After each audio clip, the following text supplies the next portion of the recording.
நல்ல எண்ணங்களுடன் பயணிக்கும் எல்லோருக்கும் இனிய வணக்கங்கள். நான் சாபிமான் ஜமால் முகமது. நம்ம இந்த பதிவுல எதை பற்றி பேச போறோம் அப்படின்னு பாத்தீங்கன்னா, மெத்தட்ஸ் ஆஃப் மெஷர்மெண்ட், அதே மாதிரி கோட் சிஸ்டம் அப்படின்னா என்ன என்பதை பற்றிய பலவிதமான முக்கியமான தகவல்கள் தான் இந்த பதிவு. அதனால இந்த பதிவையும் நீங்க கொஞ்சம் கடைசி வரைக்கும் ஸ்கிப் பண்ணாம முழுமையா பார்க்கணும். பார்த்த பிறகு மறந்துடாம நம்ம சேனலை கொஞ்சம் சப்ஸ்கிரைப் பண்ணிக்கிட்டு பக்கத்துல ஒரு பெல் ஐக்கான் இருக்கும், அதையும் கொஞ்சம் ஆன் பண்ணி விட்டுருங்க. சனாஃபின் சிவில் குவான்டிட்டி சர்வேயிங், கற்றதும் கற்பிக்கப்பட்டதும். கன்ஸ்ட்ரக்ஷன் ப்ராஜெக்ட்ல ஒர்க் பண்ணக்கூடிய குவான்டிட்டி சர்வே இருக்கு. சைட்ல போய் குவான்டிட்டியை எடுத்து அந்த குவான்டிட்டியை மெஷர்மெண்ட் ஷீட்ல கொண்டு வந்து அதை ஒர்க் அவுட் பண்ணி கிளைண்ட்டுக்கு சப்மிட் பண்ண அந்த குவான்டிட்டிக்கு பேமெண்ட்டை வாங்கிட்டு வர்றதுக்கு முன்னாடி அவர் ஒரு வழி ஆயிடுவார். என்ன காரணம் அப்படின்னு பாத்தீங்கன்னா, இவர் எடுத்துட்டு போகக்கூடிய குவான்டிட்டி ஒன்னா இருக்கும், கிளைண்ட் அப்ரூவல் பண்ண குவான்டிட்டி வேற ஒன்னா இருக்கும், சப்கான்ட்ராக்ட் சைட்ல இருந்து வரக்கூடிய குவான்டிட்டி இது ரெண்டுக்கும் மேலேயாட்டு ஒண்ணு வரும். இப்படி ஒரு ஐட்டத்துக்கு 3 விதமான ரிசல்ட் வரக்கூடிய நேரத்துல குவான்டிட்டி சர்வேயர் ரொம்ப மனக்குழப்பத்துல போய் உட்கார்ந்துட்டு இருப்பாரு. என்ன பண்றதுன்னு தெரியாம உட்கார்ந்துட்டு இருப்பாரு. இந்த மாதிரிப்பட்ட பிரச்சனைகள் பல காலமா இந்த கன்ஸ்ட்ரக்ஷன் இண்டஸ்ட்ரிக்குள்ள இருந்துட்டு இருந்த காரணத்தினால மட்டும்தான் எல்லாத்தையும் ஒரு ஸ்டாண்டர்டைஸ் பண்ணணும்னு சொல்லக்கூடிய முடிவுக்கு வந்து அதன் அடிப்படையில உருவாக்கப்பட்டிருக்கக்கூடியதுதான் இந்த சிஸ்டம்னு சொல்லக்கூடியது. இந்த மெஷர்மெண்ட்ல இருக்கக்கூடிய அந்த கன்ஃபியூஷன் சொல்லக்கூடியதா அவாய்ட் பண்றதுக்காக தான் இந்த மெத்தட்ஸ் ஆஃப் மெஷர்மெண்ட் சொல்லக்கூடிய ஒரு கான்செப்ட் வந்து இண்டஸ்ட்ரிக்கு உள்ளாடி வந்திருக்கு.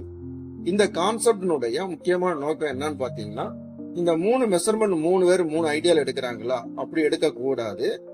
இந்த இடத்துக்கு இந்த ஸ்டாண்டர்ட் தான் நீங்க 3 பேரும் பயன்படுத்தணும் அப்படின்னு சொல்லக்கூடியதான் அந்த மெத்தட்ஸ் ஆஃப் மெஷர்மெண்ட் கான்செப்ட். இப்போ ஏ கேட்டகரியில இருக்கக்கூடிய ஒரு ஆள் அவருடைய லோக்கல் ஒரு ஸ்டாண்டர்ட்ல ஒரு மெஷர்மெண்ட் எடுக்கிறார். அதுக்கு வந்து ஒரு 110 கியூபிக் மீட்டர் வருதுன்னு வச்சுக்கிட்டுங்க. இப்போ கன்ஸ்ட்ரக்ஷன் கம்பெனில பின்னு ஒரு ஆள் இருக்காரு, அவர் எடுக்கக்கூடிய குவான்டிட்டி வந்து 100 கியூபிக் மீட்டர் வருது. இப்போ கிளைண்ட் சைடு சி, அவர் என்ன பண்றாருன்னா 90 கியூபிக் மீட்டர்னு சொல்றாரு. ஆனா மெஷர்மெண்ட் எல்லாம் ஒண்ணுதான். ஆனா இவங்க எடுக்கக்கூடிய அந்த மெத்தட்ல இருக்கக்கூடிய சின்ன சின்ன முரண்பாடுகள்னால இந்த வேரியேஷன் அங்க வர ஆரம்பிக்குது. அப்ப இதை எல்லாத்தையும் ஒன்னா கொண்டு வந்துகிட்டு இந்த 3 குவான்டிட்டியும் கரெக்டா பாத்தீங்கன்னா 100 கியூபிக் மீட்டர் அப்படின்னு சொல்லக்கூடிய ஒரு மெஷர்மெண்ட் வந்து ஸ்டாண்டர்ட் ஆக்குறாங்க. ஒரு எக்ஸாம்பிள் சொல்றேன். ஸ்டாண்டர்ட் ஆக்கக்கூடிய நேரத்துல ஏயா இருந்தாலும் சரி, பியா இருந்தாலும் சரி, சியா இருந்தாலும் சரி, இந்த குறிப்பிட்ட ஏரியாவுக்கு 100 தான் வந்து வரணும். அதுக்கு மேலேயும் போகக்கூடாது, அதுக்கு கீழே வரக்கூடாது. இதுதான் வந்து அனுமதிக்கப்பட்ட மெஷர்மெண்ட் அப்படின்னு சொல்லக்கூடியத ஒரு ஆள் சொல்லணும்ல. அந்த ஒரு ஆள் தான் இந்த மெத்தட் ஆஃப் மெஷர்மெண்ட்ஸ் சொல்லக்கூடியது. இந்த மெஷர்மெண்ட்டை நம்ம தெரிஞ்சுக்கிட்டா மட்டும்தான் இந்த பிரச்சனைகள்ல இருந்து நம்ம வெளிவர முடியும். அது மட்டும் இல்லாம இந்த முறையை நம்ம சரியா செய்யக்கூடிய நேரத்துல நம்மளுடைய வேஸ்டேஜ் சொல்லக்கூடியது பெரிய அளவுல தவிர்க்கப்படும். அது மட்டும் இல்லாம மன உளைச்சல், வீண் விவாதங்கள் எல்லாம் இதுல முழுமையா தவிர்க்கப்படும். அதற்காக தான் இந்த மெத்தட்ஸ் ஆஃப் மெஷர்மெண்ட்டை பற்றி நம்ம தெரிஞ்சுக்க வேண்டியது அவசியமா இருக்க காரணத்தினாலதான் இந்த பதிவு. நம்ம அடுத்தது இதுல உள்ள அடுத்தடுத்த டீடைல்ஸை வந்து நம்ம பார்த்துக்கணும். மெஷர்மெண்ட்ஸ் அப்படின்னு சொல்லக்கூடியது ஒரு ஸ்டாண்டர்ட் ப்ரொசீஜர் தான். அதாவது எல்லாரும் ஒரே மாதிரியான குவான்டிட்டி டேக் ஆஃப் முறையை தான் பயன்படுத்தணும். அதே மாதிரி தான் என்ன செய்யணும், ஒர்க் அவுட் பண்ணி அதையும் பேமெண்ட்டை ரிலீஸ் பண்ணணும்னு சொல்லக்கூடியதை அறிவுறுத்தக்கூடிய ஒரு வழிமுறை தான் மெத்தட்ஸ் ஆஃப் மெஷர்மெண்ட் சொல்லக்கூடியது. இந்தியன் மெத்தட்ஸ் ஆஃப் மெஷர்மெண்ட்டை பொறுத்தது வரைக்கும் IS 1200 சொல்லக்கூடியதுல இருக்கக்கூடிய இன்ஸ்ட்ரக்ஷன் படி தான் ஒவ்வொரு குவான்டிட்டி சர்வேயரும் அந்த குவான்டிட்டியை டேக் ஆஃப் பண்ணணும். அதுல இருக்கக்கூடிய இன்ஸ்ட்ரக்ஷன் படி தான் பாக்கி உள்ள தேவைகளை வந்து அதுல இருந்து நம்ம எடுத்து ஆட் பண்ணிக்கணும். கொடுத்திருக்கக்கூடிய இன்ஸ்ட்ரக்ஷன் படி தான் நம்ம என்ன செய்யணும்னா ஃபாலோவும் பண்ணணும். இது எல்லாருக்கும் தெரியக்கூடிய நேரத்துல தான் சைட்ல வரக்கூடிய அந்த பில்டிங் ரிலேட்டடா வரக்கூடிய எல்லா விதமான முரண்பாடுகளையும் முற்றிலும் தவிர்க்க முடியும். அதனால ஒவ்வொரு குவான்டிட்டி சர்வேயருக்கும் இந்த IS கோட் சிஸ்டத்தை பத்தி முழுமையா தெரிஞ்சிருக்க வேண்டியது இதுல அவசியம் அப்படின்னு சொல்லக்கூடியதையும் ஞாபகத்துல நிச்சயமா வச்சிருக்கணும். ஞாபகத்துல வச்சிருந்தா மட்டும் போதாது, அந்த IS கோட்ல என்ன இன்ஸ்ட்ரக்ஷன் கொடுத்திருக்காங்கன்னு சொல்லக்கூடியதையும் நாம என்ன செய்யணும், ஃபாலோ பண்ணணும். ஃபாலோ பண்ணக்கூடிய நேரத்துல தான் எல்லாம் ஸ்மூத்தா மூவ் ஆகும் அப்படின்னு சொல்லக்கூடியதையும் நாம இதுல கவனிக்க முடியும். இந்தியன் ஸ்டாண்டர்ட் 1200 படி பார்ட் 1ல இருந்து பார்ட் 23 வரைக்கும் பலவிதமான இன்ஸ்ட்ரக்ஷன் வந்து கொடுத்திருக்காங்க. இந்த இன்ஸ்ட்ரக்ஷன் எதை பேஸ் பண்ணி இருக்கும் அப்படின்னு பாத்தீங்கன்னா, ஆஸ் பர் பிஓக்யூல இருக்கக்கூடிய அந்த ஐட்டத்துல என்னெல்லாம் வருதோ அது ரிலேட்டடான இன்ஸ்ட்ரக்ஷன் வந்து இதுல கொடுத்திருப்பாங்க. அப்ப நம்ம குவான்டிட்டியை டேக் ஆஃப் பண்ணக்கூடிய நேரத்துல இதுல கொடுத்திருக்கக்கூடிய அந்த இன்ஸ்ட்ரக்ஷன் படிதான் நாம என்ன செய்யணும்னா குவான்டிட்டியை டேக் ஆஃப் பண்ணணும்.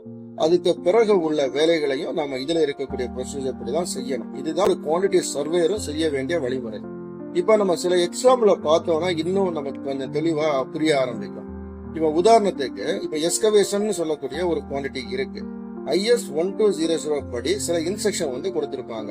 எந்த மாதிரிப்பட்ட இன்ஸ்ட்ரக்ஷன் அதுல கொடுத்திருக்காங்க அப்படின்னு பாத்தீங்கன்னா, எர்த்வொர்க் அப்படின்னு சொல்லக்கூடிய குவான்டிட்டியை நீங்க கியூபிக் மீட்டர்ல தான் எடுக்கணும்.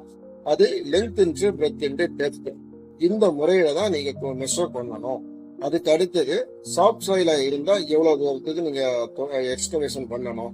அது மாதிரி ஹார்ட் சாயிலா இருந்தா எவ்வளவு தூரத்துக்கு எக்ஸ்கவேஷன் பண்ணணும். அப்புறமா ராக் பிரேக்கிங் இருந்துச்சுன்னா அது எந்த மாதிரி நீங்க பே பண்ணணும். டிஸ்போசல் உண்டா, பேக் ஃபில்லிங் உண்டா, இந்த மாதிரிப்பட்ட தகவல்களை கொடுத்திருப்பாங்க. அதாவது இதை எல்லாமே அந்த கியூபிக் மீட்டர் ரேட்டுக்கு உள்ளாடி வருமா வராதான்னு சொல்லக்கூடிய இன்ஸ்ட்ரக்ஷனை தான் இந்த இருப்பாங்கன்னா சொல்லியிருப்பாங்க. அப்ப நம்ம வந்து ஒரு கியூபிக் மீட்டர் ரேட்டுன்னு சொல்லக்கூடிய நேரத்துல இது எல்லாமே அதுல வந்துடணும். ஆனா இதை நம்ம படிக்காம இதை நம்ம தெரியாம என்ன பண்ணுவோம்னா, சில இடங்கள்ல பேக் ஃபில்லிங்கத்துக்கு தனியா பே பண்ணணும், அப்புறமா கட்டிங்க வந்து தனியா தரணும்னு சொல்லிக்கிட்டு சிலவங்க வருவாங்க. இப்போ சில இடங்கள்ல இதை கவனிக்காததுனால என்ன செய்வாங்கன்னா வேற வழி இல்லாம கொடுப்பாங்க. ஆஸ் பர் ஸ்டாண்டர்ட் படி இதுல என்ன கொடுத்திருக்காங்களோ அதுக்குதான் கியூபிக் மீட்டர் ரேட்டை தவிர செப்பரேட்டா கொடுக்கறதுக்கு ஸ்டாண்டர்ட் தேவை இல்லை. அப்ப நம்ம ஒரு ஸ்டாண்டர்டை ஃபாலோ பண்ணதா இருந்தா கியூபிக் மீட்டர் ரேட்டுன்னு சொல்லக்கூடியதுல எதெல்லாம் வருதுன்னு சொல்லக்கூடியது நமக்கு தெரியணும்.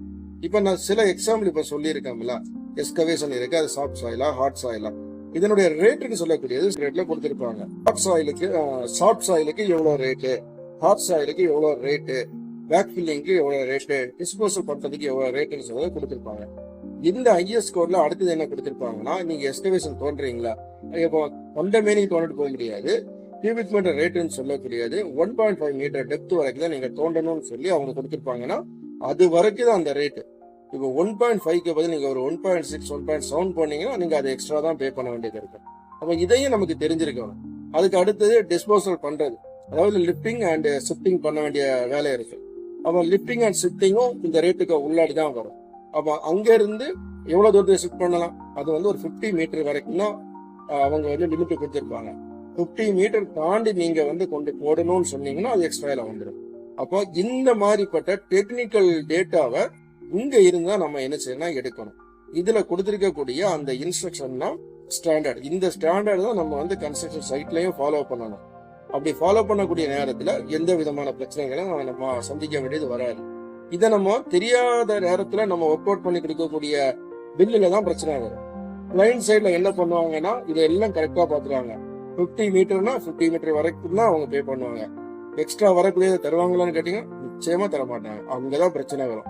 கான்ட்ராக்ட் என்ன கொண்டு வருவான், நான் வந்து அங்க வரைக்கும் கொண்டு போட்டு வந்தேன், எனக்கு நீ அதை எக்ஸ்ட்ரா தரணும்னு சொல்லி பில்லை சேர்த்து. அப்ப இதை நம்ம அவாய்ட் பண்ணதா இருந்தா இந்த இன்ஸ்ட்ரக்ஷனை அவங்கள்ட்ட நம்ம என்ன செய்யணும் சொல்லிடணும். ஒர்க் ஆரம்பிக்கிறதுக்கு முன்னாடி இந்த கண்டிஷன் ஆஃப் கான்ட்ராக்ட அவங்கள்ட்ட கொடுத்து நம்ம என்ன செய்யணும்னா சைன் வாங்கிடணும். அப்படி வாங்கக்கூடிய நேரத்துல நம்மளுடைய பில்லிங்னு சொல்லக்கூடியதுல எந்த விதமான முரண்பாடு வராது. இப்ப இந்த ஸ்டாண்டர்ட் படிதான் ஒவ்வொரு மெஷர்மெண்ட்டையும் நாம என்ன செய்யணும்னா சைட்ல இருந்து எடுத்து எழுதி நம்ம சப்மிட் பண்ணக்கூடிய நேரத்துல நம்ம பில்லுன்னு சொல்லக்கூடியது எந்த விதமான பிரச்சனையும் இல்லாம கொடுத்து வெரிஃபிகேஷன் முடிஞ்சவொடனே அப்லோட் ஆகி நம்ம கையில வந்துடும். அதனாலதான் ஒவ்வொரு குவான்டிட்டி சர்வேயரும் இந்த ஸ்டாண்டர்டை வந்து தெரிஞ்சு வச்சிருக்க வேண்டியது மிக மிக அவசியமா இருக்குது. இது இந்தியன் ஸ்டாண்டர்ட். நீங்க இன்டர்நேஷனல் லெவல்ல போகக்கூடிய நேரத்துல அதற்கு வேற வேற ஸ்டாண்டர்ட்ல இருக்கும். யூகே ஸ்டாண்டர்ட் அது வேற மாதிரி இருக்கும். அதே மாதிரி தமிழ்நாடு கவர்மெண்ட் ஒரு ஸ்டாண்டர்ட் வச்சிருப்பாங்க. நீங்க கர்நாடகால ஒர்க் பண்ண கர்நாடகா கவர்மெண்ட் வச்சிருப்பாங்க. கேரளாவில ஒரு ஸ்டாண்டர்ட் வச்சிருக்காங்க. இது அந்த ஸ்டேட் லெவல்ல வந்து அந்த ஸ்டாண்டர்டை ஃபாலோ பண்ண வேண்டியது வரும். ஸோ இந்த மாதிரிப்பட்ட தகவல்களை ஒவ்வொரு குவான்டிட்டி சர்வேயரும் நிச்சயமா தெரிஞ்சு வச்சிருக்காங்க. தான் இந்த எக்ஸாம் நான் உங்ககிட்ட சொல்லியிருக்கிறேன். இதுவரைக்கும் சொல்லப்பட்டிருக்கக்கூடிய இந்த தகவல்ல இருந்து மெத்தட்ஸ் ஆஃப் மெஷர்மெண்ட்னா என்ன, அது எந்த மாதிரி அது வருதுன்னு சொல்லக்கூடிய ஒரு வழிமுறை உங்களுக்கு நிச்சயமா புரிஞ்சிருக்கும்னு சொல்லக்கூடிய அதே நம்பிக்கையில தான் இந்த பதிவையும் நான் இதுல முடிக்கிறேன். மீண்டும் இது சம்பந்தப்பட்ட அடுத்தடுத்த பதிவுகளை வரக்கூடிய நாட்கள்ல தொடர்ந்து நான் பதிவிடுறேன். நீங்களும் உங்களுடைய ஆதரவை நம்ம சேனலுக்கு தொடர்ந்து கொடுங்க. சொல்லப்பட்டிருக்கக்கூடிய இந்த தகவல் நிச்சயமா உங்களுக்கு பயனுள்ளதா இருக்கும் என்கிற நம்பிக்கையில இந்த பதிவை நான் இதுல முடிக்கிறேன். மீண்டும் அடுத்த ஒரு நல்ல பதிவில் நாம் சந்திக்கலாம். நன்றி, வணக்கம்.